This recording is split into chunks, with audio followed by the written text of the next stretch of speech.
कौन से भाग में? मध्य भारत का पठार,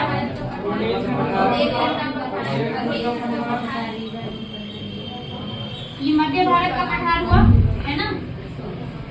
फिर आपको दिखेगा कौन सा? बुंदेलखंड का पठार है ना।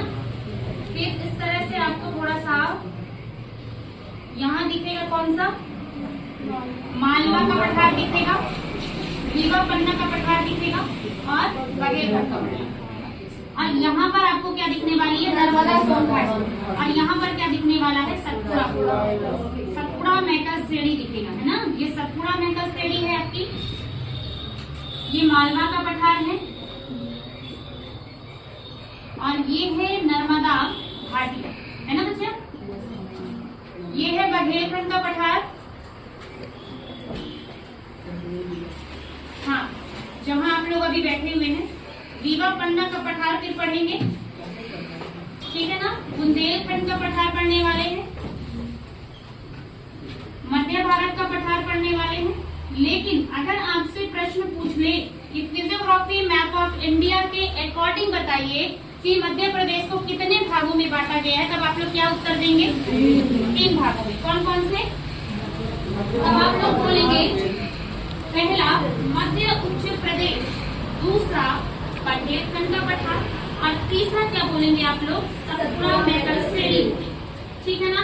फिर आपका मध्य उच्च प्रदेश जो है मध्य भारत के पठार में, मालवा के पठार में, नर्मदा घाटी में, रीवा पन्ना के पठार में, बुंदेलखंड के पठार में विभाजित होगा, ठीक है ना। तो सबसे पहले जो हम देखेंगे मालवा का पठार, ठीक है। तो हाँ, भौगोलिक स्थिति की बात करें, मालवा का पठार आप लोग देख सकते हैं। मालवा के पठार के दक्षिण में नर्मदा घाटी है ना। उत्तर में मध्य भारत का पठार है, ठीक है ना। पश्चिम में कौन सा क्षेत्र आपको दिख रहा है? देखिए यहाँ पे थोड़ा सा गुजरात और उत्तर पश्चिम में यहाँ पर आपको क्या दिख रहा है? राजस्थान की अरावली की श्रेणियां दिख रही है। ये तो हो गई मालवा के पठार की भौगोलिक स्थिति, हो गई ना। इसके बाद ये जान लेते हैं कि मालवा का जो पठार है उसका निर्माण कैसे, तो आप लोग बताइए फिर मैं बताऊँ।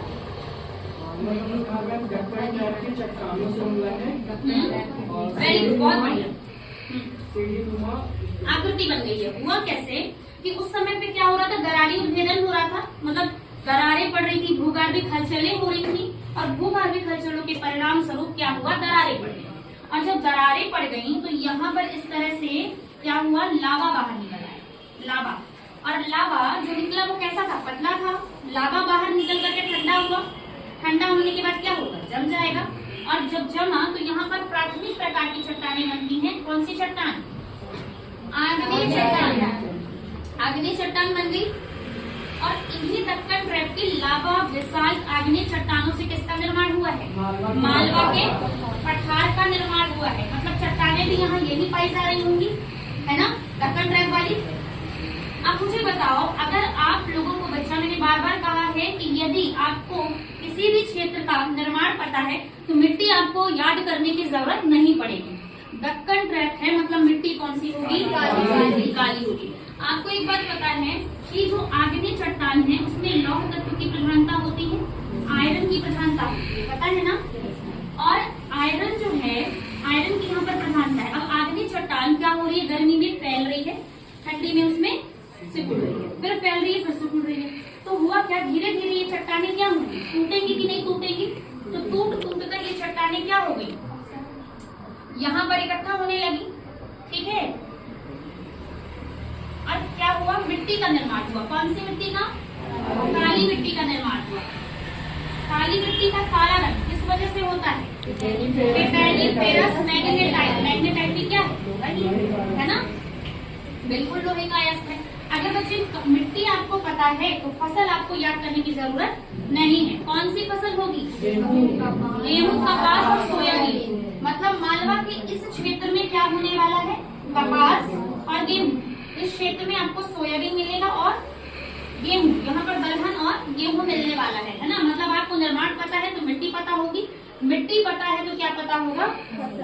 आपको अगर मिट्टी पता है तो फसल पता हो जाएगी, है ना। अब फसल भी आप देख पा रहे हैं, है ना।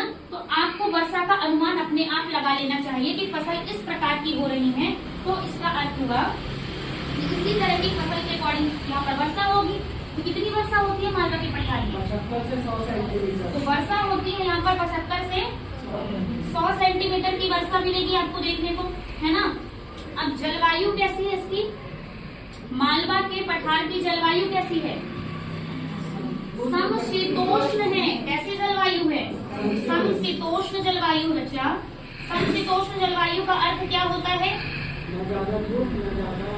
गर्मी में न ज्यादा गर्मी, ठंडी में न ज्यादा ठंडी पड़ती है ना। मतलब सामान्य जलवायु है। अच्छा ये बताइए, किस चीनी यात्री ने ये कहा था कि मालवा की जलवायु विश्व की सबसे सर्वश्रेष्ठ जलवायु है? फाहियान किसके शासनकाल में आया था? शाहरुख के दरबार में आया था। उसी ने कहा था कि मालवा की जो जलवायु है विश्व की सबसे सर्वश्रेष्ठ जलवायु है। याद रखिएगा इस बात को, है ना। अब आपको जलवायु भी पता चल गई है। वन कैसे है? उष्णकटिबंधीय शुष्क पर्णपाती वन यहाँ पे देखने को मिल जाते हैं। एक बात बताइए, मालवा का नाम मालवा क्यों पड़ा? यहाँ पर मालव नाम की जाति निवास करती थी और उसी मालव नाम की जाति के कारण इसका नाम क्या पड़ा? मालवा पड़ गया। अच्छा, आपको पता है ना कि 16 महाजनपद है। 16 महाजनपद में से 2 महाजनपद है ना। यहाँ पे आप लोग को जलवायु पता चल गई, कैसी पता चल गई, मिट्टी भी पता चल गई, है ना, वर्षा पता चल गई ना पता? अच्छा, मालवा के पठार में मैं कहूँ कि खनिज कौन कौन से पाए जाते हैं, तो आप लोग क्या बोलेंगे? नहीं बच्चा, 2 खनिज के नाम मैंने एकदम स्पेशली बताया हुआ था।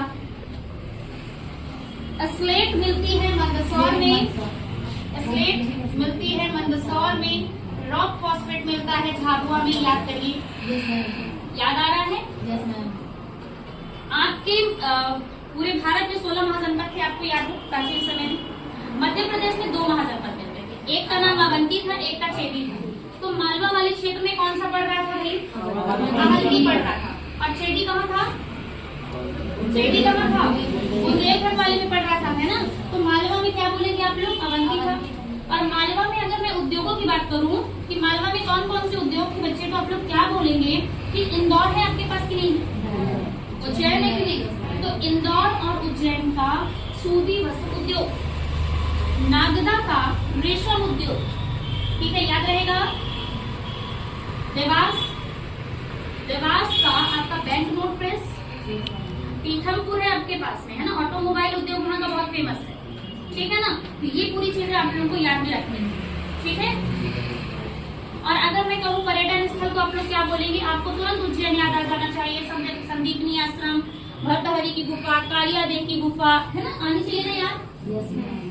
फिर आप लोग देखेंगे कि मांडू, आपका मांडू में आप लोग देखिए धार देव की धार का मांडू हो गया, आपका हिंडोल मेल वगैरह हो गया, ये सारी चीजें फेमस है। रायसेन चले जाओ, कहाँ से? रायसेन में क्या है? सौरभ, सांची का बौद्ध स्तूप है ना। भोजपुर का शिव मंदिर कहाँ है? सांची के पास में रायसेन में ये उत्तर भारत से है ना, क्या कहते हैं पर शिव मंदिर है ना। सांची आप लोग जानते हैं कि किसने बनवाया था? किसने बनवाया था? अशोक सम्राट। ठीक। देखो यहाँ पर आप देखोगे यहाँ की प्रमुख नदी हो गई चंबल हो गई, है ना। इंदौर के जानगांव पहाड़ी से निकलती है। छिप्रा हो गई, काली सिंध हो गई, है ना, पार्वती हो गई। बेतवा निकलेगी, लेकिन बेतवा निकल करके रायसेन में कुम्हरा गांव से होते हुए बच्चा कहाँ चली जाती है? कि बुंदेलखंड तरफ से होते हुए जाती है। मैंने बताया था कि चेन्नई से पास पड़ता है, ऐसे करते हैं ना। तो निकलती है यहाँ से, रायसेन से जाती इस तरफ से है। बेतवा भी यहाँ पर पड़ती है ना, कह सकते हैं। अच्छा, मालवा की गंगा किसे कहते हैं? बिल्कुल, क्षिप्रा नदी को मालवा की गंगा कहते हैं, है ना। अच्छा, मालवा की सबसे ऊंची चोटी का नाम आपको पता है? सेगार। कितने मीटर? 883। उसके बाद कितने मीटर? 854 मीटर। हजारी 810 मीटर। गोमनपुर चोटी, गोमनपुर चोटी कितने मीटर? जल्दी बताओ।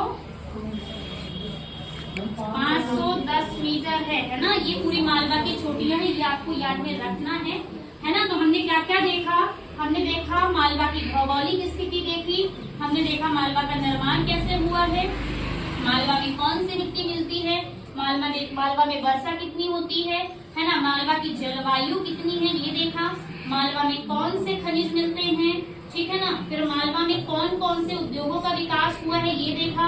और मालवा जो है, मालवा पूरे जितने भी 7 भौगोलिक आकृतियां हैं उनमें से सबसे बड़ी अगर कोई भौगोलिक आकृति है तो कौन सी है? मालवा का पठार। और ये पूरे मध्य प्रदेश के क्षेत्रफल के 28.6% भाग पर फैला हुआ है। पता है आप लोगों को? वो मध्य उच्चता प्रदेश बताया था मैंने, है ना। जब हम फिजियोग्राफी मैप ऑफ इंडिया के अकॉर्डिंग पढ़ते हैं तो मध्य उच्चता प्रदेश बताया था मैंने। फिर मध्य उच्च के प्रदेश को बांटा था 5 भागों में, तो वो बताया था मैंने